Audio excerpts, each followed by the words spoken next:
Buenas tardes con todos y todas, realmente un gusto estar aquí. Quiero comenzar dándoles las gracias a IPA y a CITI por la posibilidad de presentar, por la posibilidad de mostrar algo de lo que estamos haciendo, pero les confieso que he tenido una crisis de identidad mayor cuando tenía que preparar una presentación en una conferencia sobre evidencia, en una conferencia sobre temas de capacidades, inclusión financiera, que son temas que yo he trabajado en mi vida anterior, antes de ser ministra, como investigadora. Entonces no sabía en realidad qué tenía que presentar, si lo que hacía antes, lo que tenía como evidencia y resultados de cosas que hemos estado haciendo antes y después algunas de ellas adoptadas en el marco de la acción del Ministerio, o presentarles qué es lo que queremos hacer desde el Ministerio en esta materia, porque este es un tema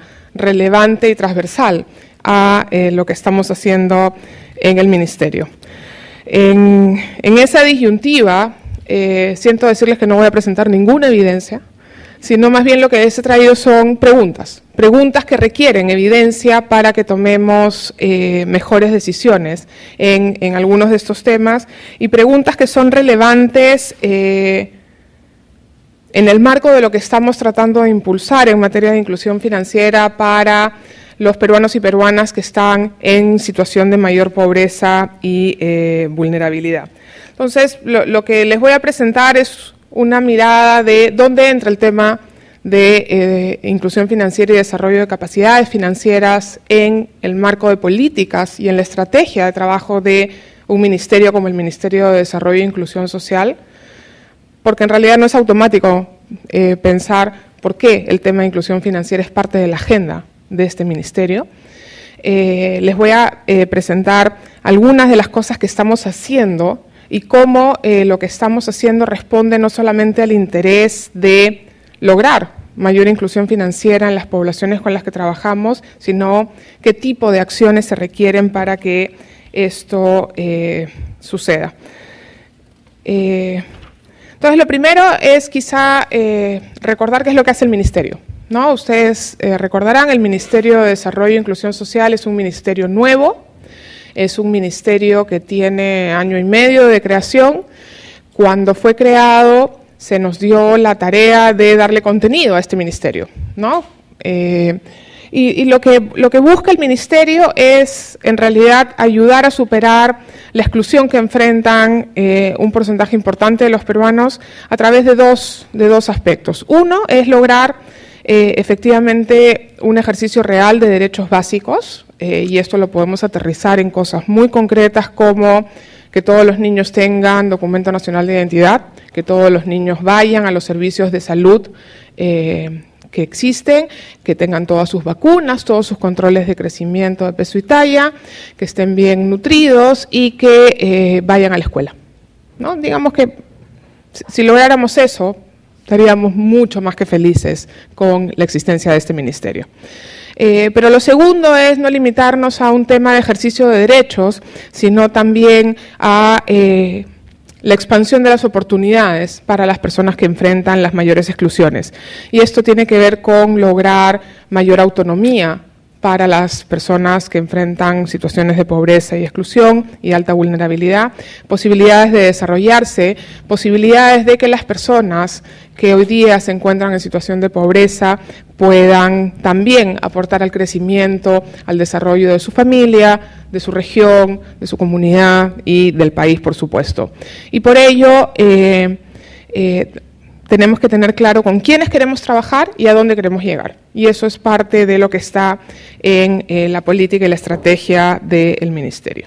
Entonces, lo primero es con quiénes trabajamos. Si bien no trabajamos exclusivamente con un grupo determinado de peruanas y peruanas, muchos de los programas que implementamos desde el MIS atienden a personas que no están en el grupo de los más excluidos necesariamente.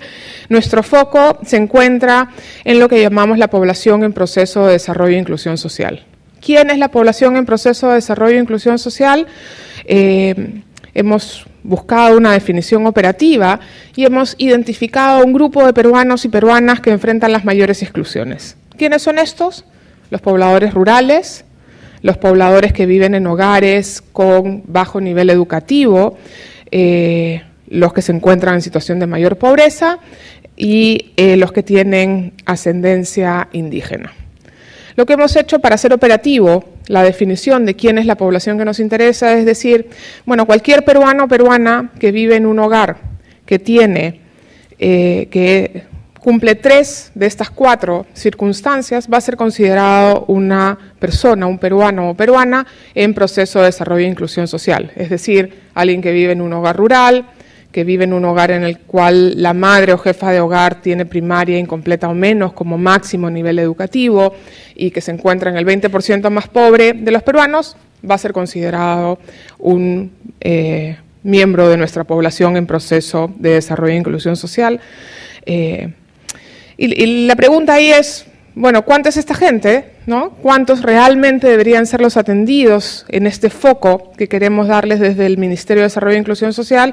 Y la respuesta, desgraciadamente, es que son muchas personas. Casi 5 millones de peruanos y peruanas viven en hogares que cumplen 3 de estas 4 condiciones.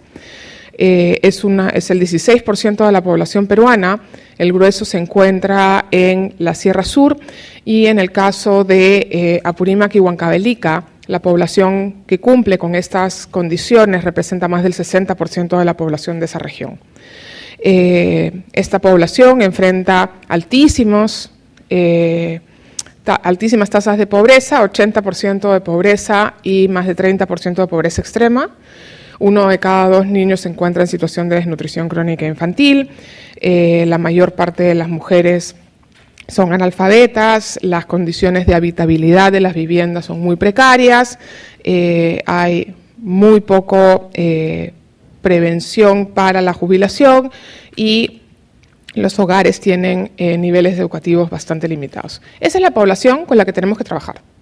Y entonces aquí tenemos que identificar cuáles son las condiciones que podemos modificar en las condiciones de vida de estas personas, cuáles son las inversiones que tenemos que hacer para evitar que se reproduzca la pobreza en la que vive este grupo, ¿no? Y por eso una atención fundamental en los niños para que la próxima generación enfrente condiciones de vida distintas.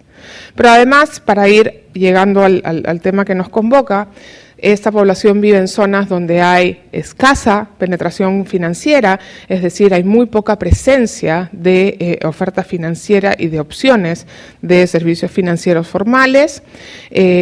Hay una significativa falta de productos y servicios y para darles una idea, la mayor parte de la gente no tiene conocimientos básicos de cómo trabajar con el sistema financiero. En un piloto que se hizo con el programa Juntos en el 2009, si no me equivoco, se tomó la línea de base.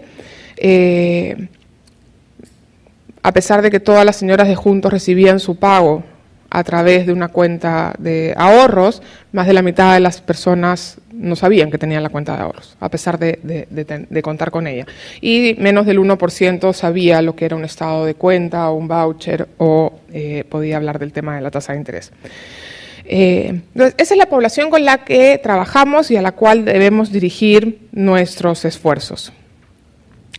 Y para atender a esta población tenemos una estrategia organizada, la estrategia del Ministerio, que es la estrategia del Gobierno en materia de desarrollo e inclusión social, se llama Incluir para Crecer, justamente con el objetivo de aportar esta circularidad. La principal política económica del Gobierno actual es lograr que el crecimiento económico permita la inclusión social de estas poblaciones y también nos interesa completar el círculo logrando que la inclusión de estas personas permita mantener y sostener el nivel de crecimiento.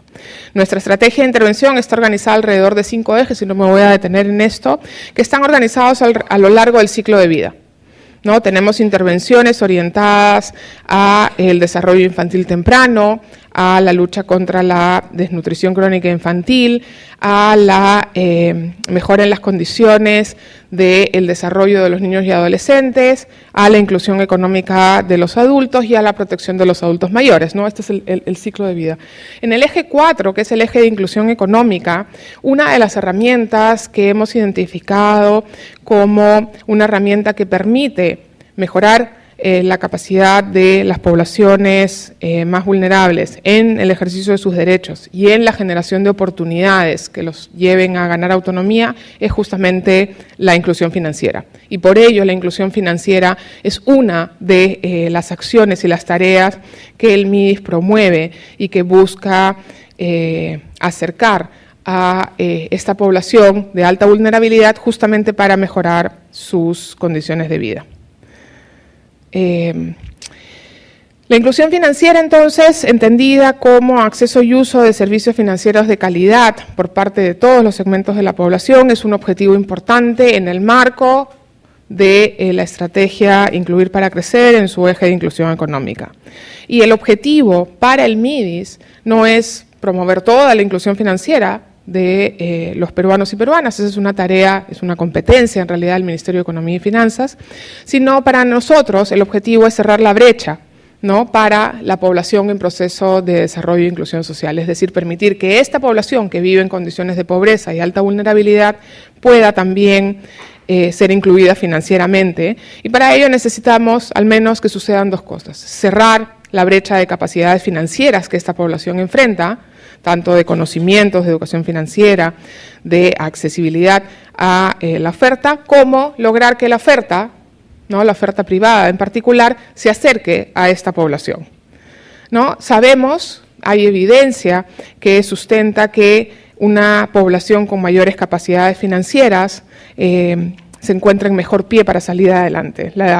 El desarrollo de capacidades financieras contribuye al ejercicio de derechos, ¿no? Lo hemos visto, por ejemplo, muy claramente en el trabajo con el programa de transferencias monetarias condicionadas, donde cuando las señoras se vuelven clientas de un banco, su capacidad de ejercer su derecho, de quejarse, de exigencia, de uso de los servicios es mayor, genera oportunidades, ¿no?, posibilidades del desarrollo de emprendimientos productivos, por ejemplo.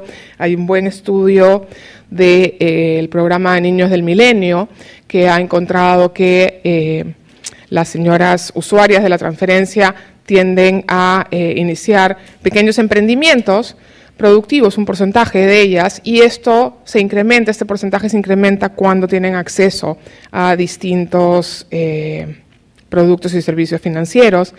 Les trae seguridad a las personas, sobre todo porque les permite enfrentar emergencias en contextos en los que hay ausencia de sistemas de protección y de seguros, permite mejorar el uso de los escasos recursos y hacer predecibles situaciones de estrés por ausencia de recursos, permite mejorar la planificación en la asignación de los recursos, por supuesto suavizar el consumo, mejorar las posibilidades de inversión, y de inversión no solamente productiva, ¿no? Yo siempre cuento este ejemplo porque para mí es muy ilustrativo. Mujeres receptoras del programa de transferencias monetarias condicionadas, del programa Juntos, que cuando uno les pregunta para qué usan su cuenta de ahorros, dicen, bueno, a partir de octubre yo dejo 5 soles en mi cuenta porque en marzo mis hijos van a ir al colegio con zapatos nuevos. ¿No? Ese tipo de pequeñas inversiones se facilitan mucho cuando hay acceso a este tipo de servicios financieros como el ahorro.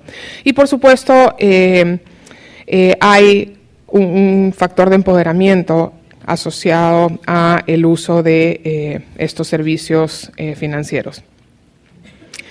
¿Qué hacemos en el MIDIS para que esto suceda? Esa es la pregunta que nos interesa desde la gestión. Hemos dado ya algunos primeros pasos, se han publicado unos lineamientos de inclusión financiera que dicen en realidad qué es lo que tenemos lo que queremos y podemos hacer para lograr que la población en proceso de inclusión cuente con capacidades financieras que les permitan mejorar su situación de vida. Y estos lineamientos se concentran en como 3 grandes etapas, ¿no? Hay una necesidad de conocer cuál es el diagnóstico, una necesidad de diseñar y implementar y poner a prueba distintos pilotos para averiguar qué es lo que funciona y, por supuesto, luego hacer un esfuerzo de escalar estos pilotos para convertirlos en parte de la política pública de desarrollo e inclusión social. La pregunta entonces, y aquí comienzan las preguntas para los que generan evidencia, es, bueno, ¿cómo ¿Cómo logramos que se dé este proceso de inclusión financiera? ¿No? Claramente necesitamos que sucedan varias cosas. Lo primero es que logremos que la población, que es parte de nuestra población objetivo, población en proceso de desarrollo e inclusión social, desarrolle o adquiera capacidades financieras.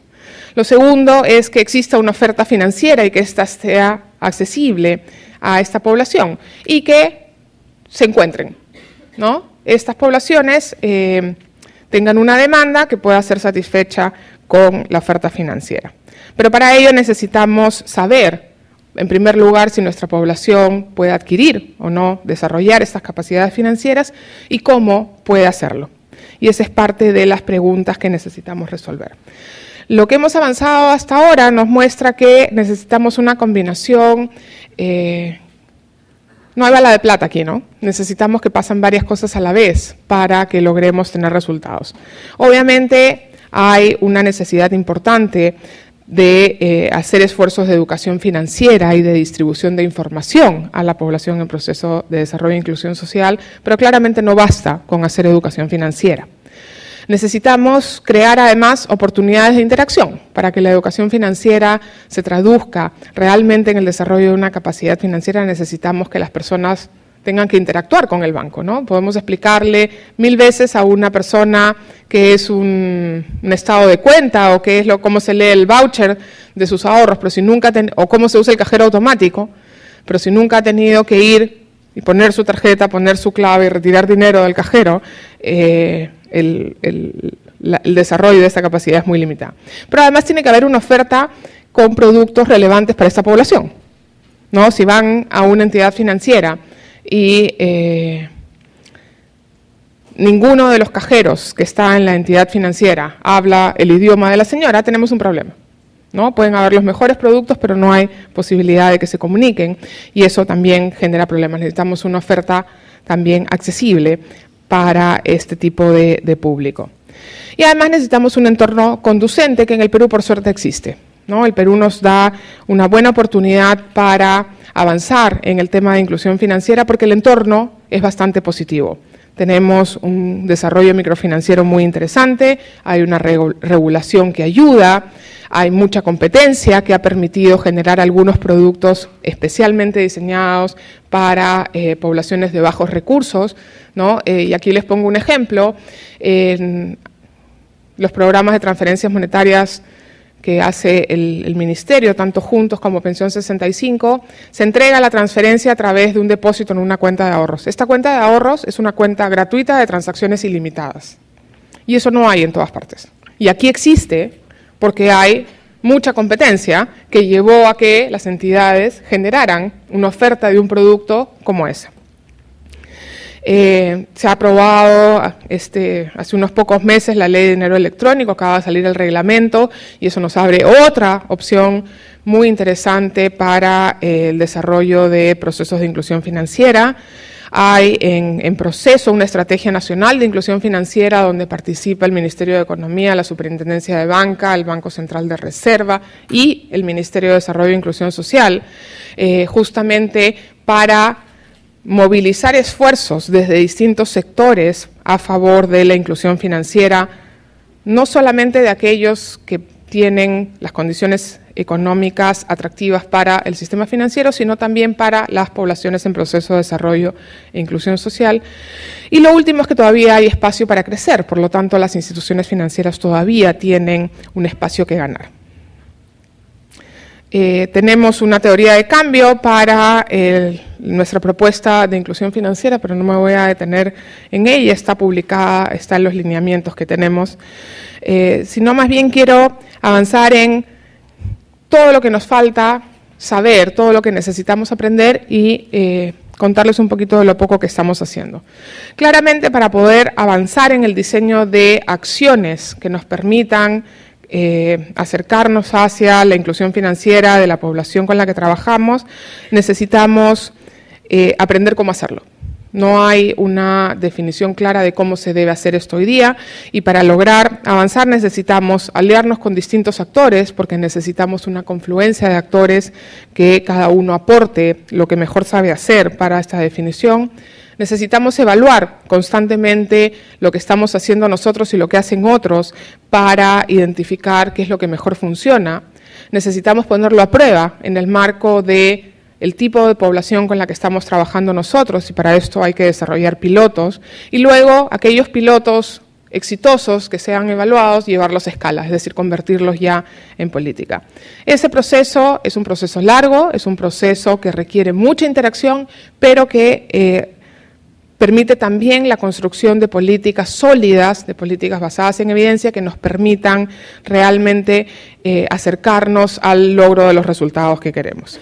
Para darles algunos ejemplos, en el tema de alianzas trabajamos con entidades públicas, con entidades financieras del sector privado, con asociaciones de entidades financieras, con empresas, con entidades de la cooperación internacional, y somos parte de un conjunto de redes internacionales porque la experiencia internacional es fundamental para retroalimentar lo que estamos haciendo aquí. Hay que evaluar constantemente. Veíamos que una parte importante de cualquier esfuerzo de inclusión económica pasa por el tema de educación financiera. Sin embargo, hay muchas iniciativas de educación financiera. No sé si muchas, pero hay algunas iniciativas de educación financiera y hay que encontrar cuál es la mejor para el público con el que queremos trabajar y para los recursos que tenemos. Y para ello hay que evaluar. Estamos iniciando, por ejemplo, una evaluación comparando distintas formas de hacer educación financiera con el apoyo del BID y de varias instituciones en Huancavelica, justamente para probar distintos modelos de intervención para ver cuál es mejor, es más costo eficiente para lo que hacemos. Estamos haciendo evaluaciones de distintos tipos de tecnologías de información y comunicación para ver si estos logran mejorar cómo hacemos educación financiera. Estamos haciendo un conjunto de pilotos, ¿no? Y les doy algunos ejemplos de las cosas que estamos probando en alianza con distintos actores. Estamos haciendo un piloto con Visa, por ejemplo, con Visanet, para densificar la presencia de POS, porque tenemos zonas donde nuestras usuarias del programa Juntos, por ejemplo, ya tienen tarjeta de débito, ¿no? Pero si solamente la pueden usar en el Banco de la Nación, no está mal, pero no añade mucho valor. Si hay tiendas en las que puedan comprar con estas tarjetas, ¿no? Se vuelve un instrumento mucho más interesante y más potente. Sin embargo, el grueso de nuestras usuarias del programa Juntos están en zonas rurales, donde la densidad de los POS es muy baja. Es más, en la mayor parte de los lugares es inexistente. Entonces estamos probando en una zona qué pasa si densificamos, si ponemos más POS en distintas zonas, a ver cuánto aumenta el uso de la tarjeta como medio de pago. Tenemos un problema claro de costos de pagaduría, ¿no? Mandar pagos a zonas remotas del país sigue siendo muy difícil. En muchas zonas, en la mayor parte de zonas donde podemos, pagamos a través de agencias del Banco de la Nación.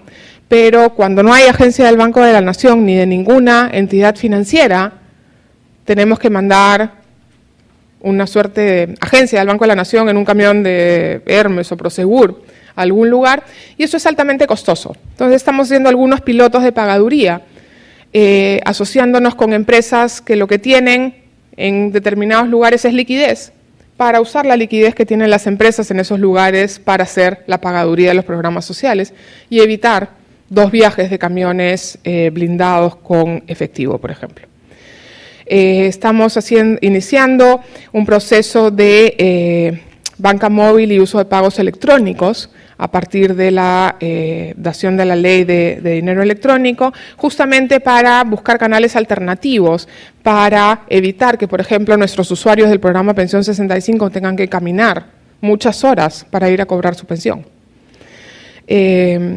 Y estamos trabajando con un conjunto de entidades privadas justamente para mejorar la calidad y la presencia de oferta financiera privada en los ámbitos donde está la población con la que nosotros trabajamos. Y esto pasa no por abrir agencias, sino sobre todo por la expansión de la red de corresponsales no bancarios en determinadas zonas. Entonces, hay que desarrollar esos pilotos, hay que evaluarlos, aquellos que funcionan mejor, tratar de llevarlos a escala. Y, por supuesto, hay que escalar pilotos, ¿no? Antes de que yo fuera ministra, se inició un piloto con el programa Juntos del uso de cuentas de ahorro para la pagaduría del programa, pero además como instrumento de inclusión financiera para las usuarias del programa. Esto demostró traer menores costos para el programa y más transparencia en cómo se hacían los pagos, pero también beneficios para las usuarias en términos de empoderamiento, varias de las cosas que veíamos en una de las transparencias anteriores, y por lo tanto hoy día todas las transferencias que hacemos a personas, ya sea a través del programa Juntos a Madres de Familia o del programa Pensión 65, se hacen utilizando un depósito en una cuenta de ahorros de costo cero, transacciones ilimitadas, a nombre de cada uno de los usuarios, ¿no? Y esto ya escaló, es parte de la política, es parte de cómo operan los programas. Y eso es lo que queremos con aquello que funcione para todos. Tenemos una meta ambiciosa al año 2016, queremos que haya, nuestro compromiso fue desde el inicio ante el sistema financiero, ofrecerles que íbamos a poner 1 millón de nuevos clientes y clientas procedentes de este grupo de población vulnerable en la puerta del sistema financiero, ¿no? Nuestro trabajo consiste en ayudar a esta población a entrenarse, a conocer, a saber usar, a interactuar con el Banco de la Nación, con su cuenta de ahorros, para que estén listos en la puerta del sistema financiero para usar otros productos y servicios financieros. La idea era alertar al sistema financiero privado de este nuevo grupo de clientes que iban a estar listos para entrar al sistema, con la idea de fomentar también el desarrollo de productos y servicios orientados a atender a este nuevo grupo de clientes. Y todavía tenemos más cosas que aprender. Y muchas de ellas tienen que ver con cómo vamos decidiendo cuáles son las formas más efectivas de lograr que la población en proceso de desarrollo e inclusión social adquiera capacidades financieras, ¿no? Porque no solamente se trata de llegar y de que logren tener todas sus capacidades financieras desarrolladas, sino que esto se haga en el menor tiempo posible, con el menor costo posible para el Estado y con el mayor impacto en bienestar para estas poblaciones. Y ahí tenemos preguntas muy sencillas de, bueno, para esta población necesitamos pensar en nuevas maneras de medir el desarrollo de capacidades financieras. Si fuera así, ¿cuáles podrían ser medidas alternativas adecuadas a las características de esta población para trabajarlas y poderles hacer seguimiento? No sabemos hoy día si necesitamos hacer todo lo que yo les ponía antes: educación financiera, información, interacción con el sistema, ayudar a la oferta que se acerque. Quizá basta con hacer algunas cosas que detonen otros comportamientos que permitan justamente que la gente adquiera capacidades financieras con un pequeño esfuerzo desde el sector público. No sabemos si tenemos que desarrollar todo el paquete o basta con desarrollar una pequeña parte. No sabemos cuál es la combinación óptima de intervenciones y herramientas y cuál es la combinación más costo eficiente para el Estado. De la misma manera, sabemos que la mayor inclusión financiera va a traer beneficios a la población con la que queremos trabajar. Sin embargo, ¿hasta dónde debemos encargarnos nosotros como Ministerio de Desarrollo e Inclusión Social de lograr este tipo de inclusiones? Debemos simplemente generar las condiciones, debemos asegurarnos que cada uno de los miembros de la población en proceso de desarrollo e inclusión social logra desarrollar determinadas capacidades financieras para estar incluido financieramente. Ahí hay todavía muchos límites que definir. Y lo último es cuánto debe hacer el sector privado y cuánto debe hacer el sector público, ¿no? ¿Cuál es la combinación correcta de tareas entre unos y otros para tener la combinación óptima y lograr que esta población logre estar incluida financieramente de manera sostenida y sostenible? Termino simplemente recordando lo más importante de la tarea del Ministerio de Desarrollo e Inclusión Social. Nosotros construimos nuestras acciones y nuestras tareas desde las personas y para las personas. Y aquí hay claramente un buen ejemplo en el caso de inclusión financiera de haber identificado que la inclusión financiera es algo que estas personas quieren, que pueden aprovechar, y la pregunta de política es cómo hacemos que esto suceda de la mejor manera, de la manera más rápida, de la manera más costo eficiente para lograr mejores condiciones de vida en las personas con las que trabajamos. Muchas gracias.